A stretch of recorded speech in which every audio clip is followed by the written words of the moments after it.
Now, I'm thinking of a student that I worked with. It was actually an adult, and she came to me reading at about a third grade level.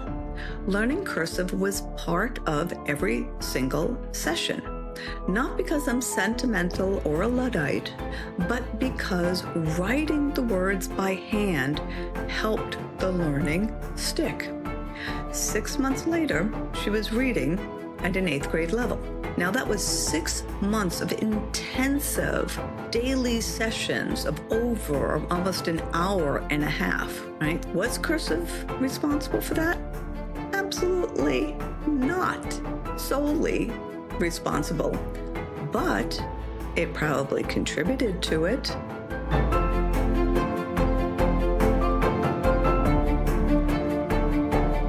Well, hello everyone, and welcome to the Literacy Keys.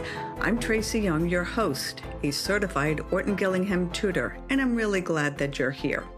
So go grab your favorite drink, get comfortable, and today we are talking about handwriting. Many parents are confused because so much is already on a computer screen today. So wouldn't it just be easier to let kids type and have us forget about handwriting? Is handwriting really necessary? These are just some of the questions that I hear parents ask. I get it. I really do. Because when your child is struggling, the last thing that you want to do is have another battle, right? And sometimes handwriting can feel just like a battle.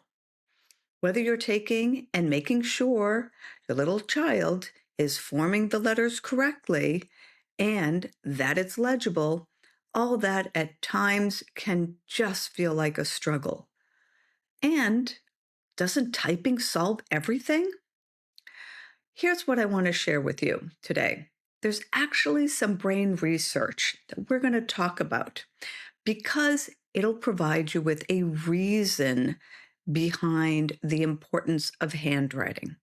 It's not something that we just give up or ignore. It's probably going to change the way that you even think about handwriting. So let's dive right in. Now, the idea of this came about because a couple of weeks ago, I was talking to a parent, right?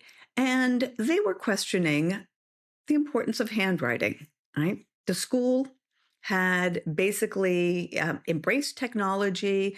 Everyone in kindergarten had tablets. They were learning typing in the 2nd grade. It was all in for technology. And honestly, pen and paper kind of seemed like the Stone Age, and it just wasn't being emphasized at all. Now, something seemed off to this parent, right? She couldn't put her finger on it. Yes, it was different from when she was in school, and we know that a lot has changed from when we were in school, right? So we started talking. And what I find interesting, because more and more parents today are beginning to question the role of technology, particularly among the younger students, right? But parents need to walk a very fine line. We want to embrace technology, but at the same time, we don't want to feel like a Luddite. Now, let me digress for a second and give you a quick history lesson on Luddite. So during the Industrial Revolution, there were a group of individuals who were against the weaving machines. Machines were being brought in to factories, and it was displacing the entire weaving industry, which was cottage. Most weavers worked out of their homes and so forth. There was no mechanization or anything else.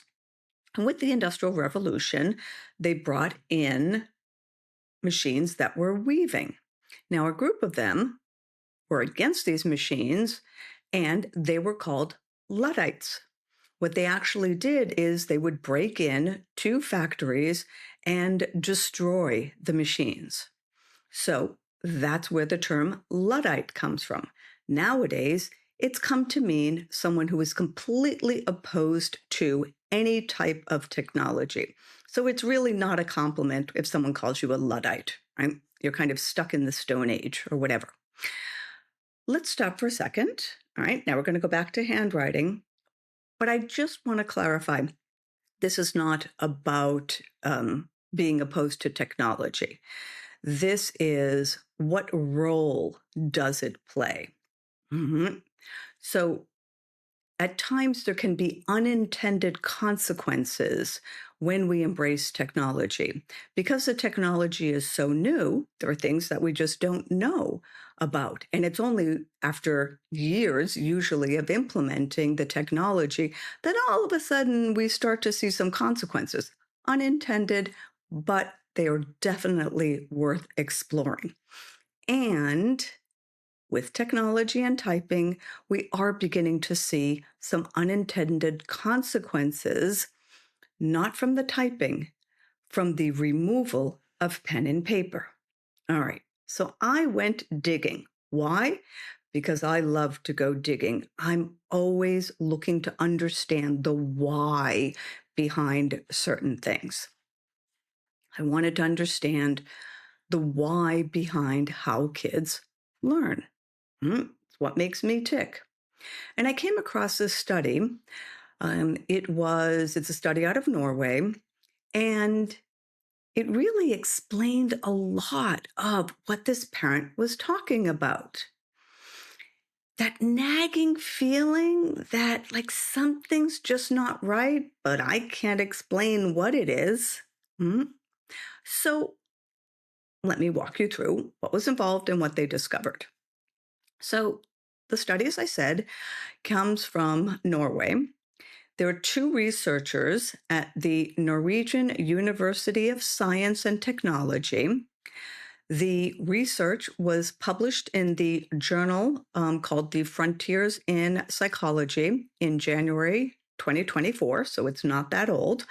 I will link the actual study in the show notes for any of you that really want to get into the nitty-gritty details and geek out over what the findings were.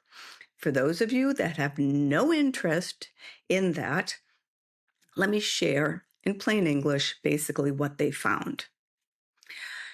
Before I share that, though, what they did, because I think this is important and just sets up a little bit of the study, is they took 36 university students, stuck a cap on their head, basically with electrodes, and they started mapping the regions of the brain based on two different scenarios. The first scenario was a group of students, and they were asked to write some words with pen and paper. Well, it wasn't technically pen and paper because it was digital pen, but it was the act of writing. And then they recorded what was happening in the brain as this was happening. The second group, they were asked to type the words that they were seeing.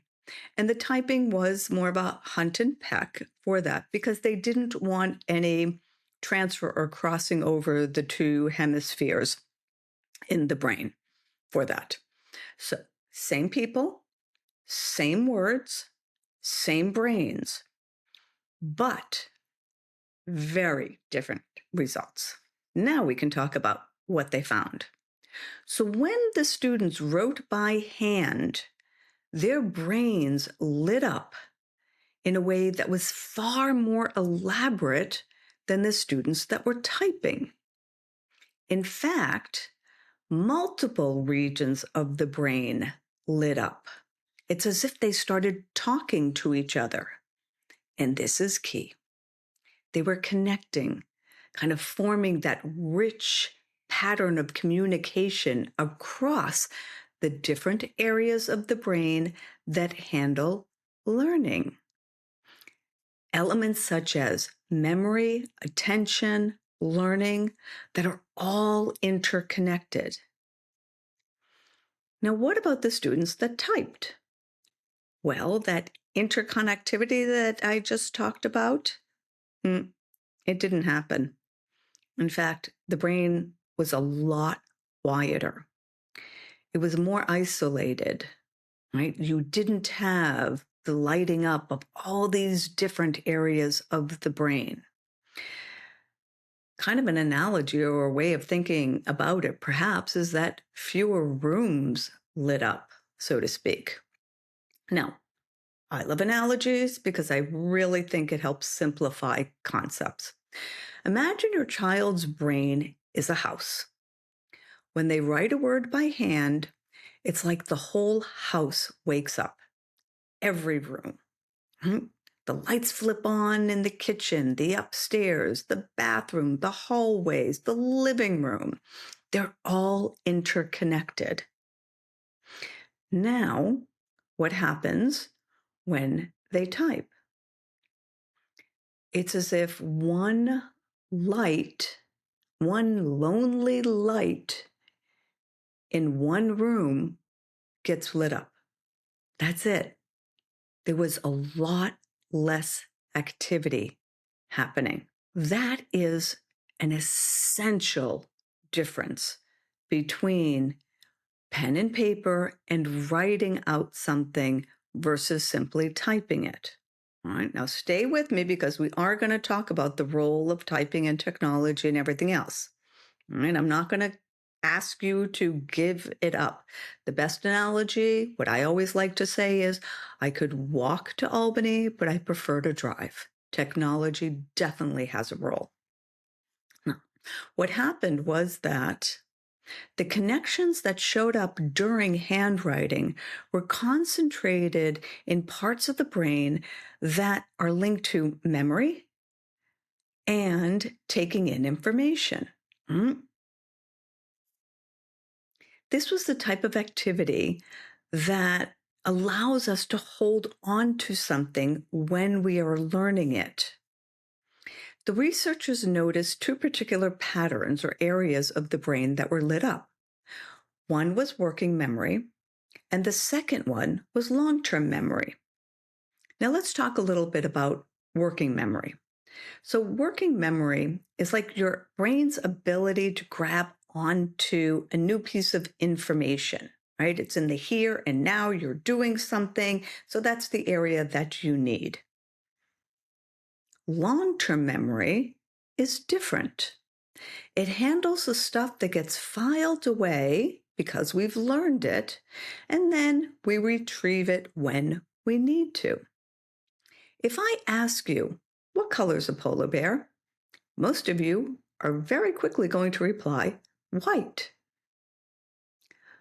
That information was stored in long-term memory. You were not thinking about a polar bear. It was simply someone asked you the question. Basically, the neurons went back into the area wherever you had stored that information, pulled it out, and you said white.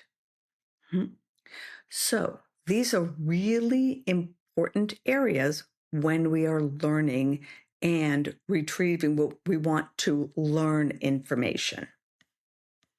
Now, according to this research, as I just said, working memory and long-term memory were much stronger during handwriting.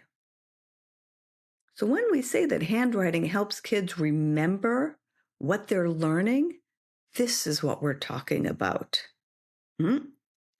It's different for each child, and it also ties into how much working memory you have, the amount of learning in order to ensure that something goes into long-term memory. None of that was assessed, but we're starting off on a good path.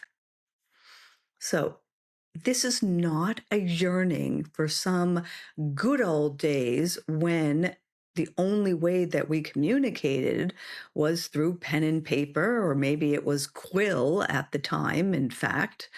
I always wonder about the birds and the size of the birds for those quills, but it's really about the brain doing more of things that memory and learning are built on.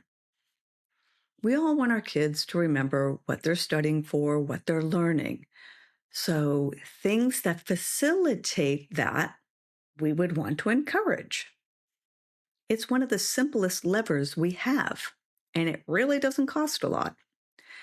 The researchers discovered that movement alone isn't enough to activate these areas of the brain. So it wasn't the physical movement of the writing, it's the precise, controlled movement of shaping the letters, paying attention to what is being written.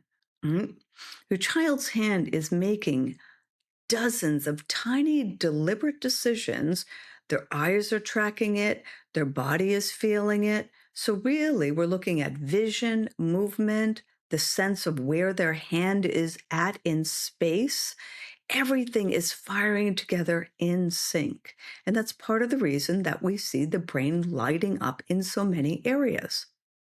Now, typing, on the other hand, doesn't ask for all of that mental effort. Every single key takes the exact same little press. The Q and the M feel the same. There's no difference. The researchers put it almost perfectly. Typing trades awareness for speed. And this is important because, as I said earlier, it's not one versus the other. It's an understanding of which one do we use dependent upon what we are trying to convey and what we are trying to achieve. Awareness is where learning lies. This is exactly why in Orton-Gillingham, writing is such an important and integral part. It's not an afterthought. It's woven right into how we teach reading and spelling. When a child says a sound, they see the letters, they write it all at the same time. We're not just practicing penmanship. We're building more roads in the brain for the information to be retrieved. We're building a wall brick by brick. Or maybe I should say, we're building a foundation brick by brick. Now, writing can be difficult for some of our neurodivergent kids, and I don't want to skip over that. That's part of the reason that cursive handwriting is, like I just said, an integral part of the approach. Cursive flows in one direction, so there's less letter reversal. The continuous strokes of cursive also are more rhythmic than the staccato of writing with block letters. Once the letters are mastered, then writing cursive reduces the cognitive load. Why? Because there's less analysis of where to start the next letter. One letter flows into the other. Now, let me bring this home because that's why you're here. You're not holding a test tube, right? Standing in a laboratory. You're raising a kid. And a kid who might groan at your suggestion that they pick up a pencil and paper. Now, maybe your child isn't bad at handwriting. They simply haven't been given enough chance to practice their handwriting to master it. Unfortunately, it's not much of a focus in many schools. Ideally, children learn block formation through the second grade. Only then do they move on. And the reason that several years are spent on block formation, they need to learn how to hold the pen or pencil correctly so that it is effortless or requires less effort. And a lot of students that I see don't know how to hold the pencil correctly. Children need to learn how to angle the paper so that you can see it. One hand actually holds the paper while you're writing. It's not a prop to hold your head, even though most kids sit there writing like this. Right? And then the third thing, once they have all of that, right, then they go on to learning about cursive. They need to practice both until it's automatic, whereby it happens without thinking. Now, I love analogies, right? And this episode is providing quite a few. So let me take a moment because I really think that the analogies kind of bring home what I'm trying to say. Let's say your child wants to play soccer. Well, they need to learn how to control the ball. They need to learn how to pass the ball. They need to learn how to kick the ball, right? All of these elements are taught and practiced over and over again till they become second nature. We don't expect a kid to run onto a soccer field and magically be able to play. Handwriting is the same process. A lot of practice is needed to make it happen. Unfortunately, as I said, most schools don't practice handwriting enough to the point of automaticity. Sure, they know how to write, but it's not automatic. It's very laborious. And so they're using all of their brain in just forming the letters. There's no room left for the executive functioning or for the actual what they are going to write. As with many things with technology, we didn't realize that handwriting builds brain connections in a way that fosters improved memory, right? Between the working memory and the long-term memory. It's only through additional research and with brain scanning, and let's face it, that was a technology that only recently came into being. So prior to that, we could only hypothesize as to what was actually happening in the brain.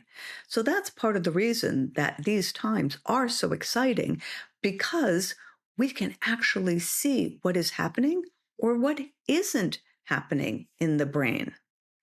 But I want to be really clear about something.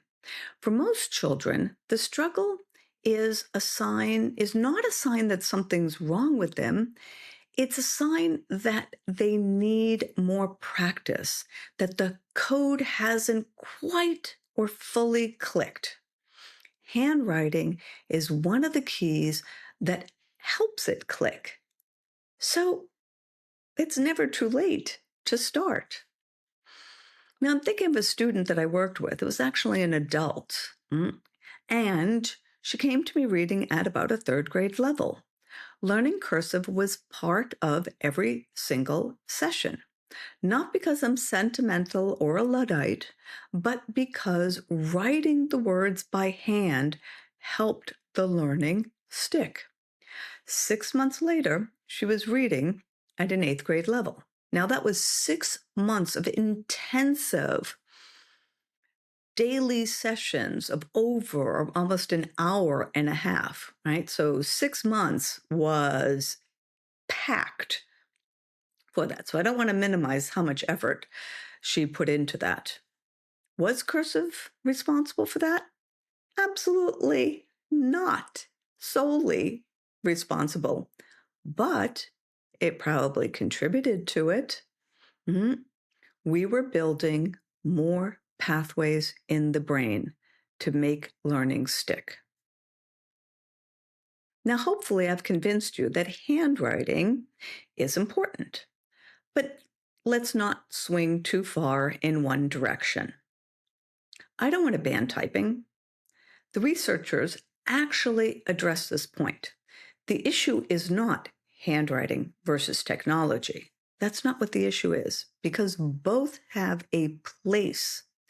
Keyboarding, or using keyboard, is a wonderful tool, and children absolutely need to learn how to type. Nobody is going to be filling out a job application in cursive and mailing it in, right? We all go online and fill it in. We don't need to pick sides. It's that simple. We simply need to understand the benefits of each and use it accordingly. We need to use the technology that fits the job. When the goal is learning something new and remembering it, pencil and paper can earn its keep. But when the goal is producing a long piece of writing quickly, maybe a 5-page essay or, a 1-page essay, right? The keyboard probably makes sense. Again, this was a study among college students. They have to turn in papers. Now, I would be remiss in not talking about dysgraphia, in which individuals have difficulty writing. Typing is a recommended approach because it frees up a lot of cognitive demand on the brain. Dysgraphics have fine motor challenges that typing helps minimize. However, that typing needs to be automatic and not a hunt and peck approach. Learning to touch type must be mastered in order to allow for a continuous flow of thoughts. Otherwise, what happens is searching for the letters interrupts what they're trying to put on paper. Now let's move from the science to your kitchen table. What are a few small, doable things that you can try this week, even if you're tired and short on time, or maybe especially because you're short on time? First, bring back pencil and note for note-taking. If your child is in upper elementary, middle school, or even high school and takes notes on a laptop, maybe suggest that they jot a few key points by hand instead, at least for subjects that they're trying hard to remember. Don't ban it immediately. Have them start baby steps. They might grumble. No, they will grumble, especially if they're teenagers, and that's okay.